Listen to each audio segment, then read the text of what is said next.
dostaneš jí od doktora, když se nohy motají. Udělá ti společnost, když kolena bolejí. Pomůže ti vždycky, když tě bolí nožička.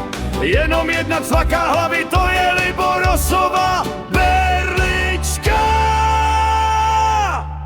Berlička do ruky, má ti pomoct při chůzi. Pak je tu berlička, na světě jen jediná.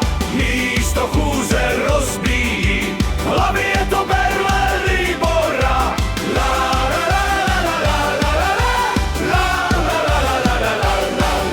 Speciální berle, která má víc schopností. Od bolesti hlavy ta tě rychle odprostí. Blbeček či skurvysyn, to je heslo, stačí jenom vyslovit. Buď tě cvakne do hlavy, nebo na tebe poletí. Není to jen obyčejná berle z nemocnice. Funguje jako Liborosový dlouhý ruce.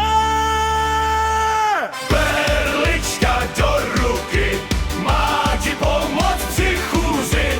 Pak je tu berlička, na světě jen jediná. Místo chůze rozbíjí, v hlavě je to berle Libora. La la la la la la la la la la la la la la la.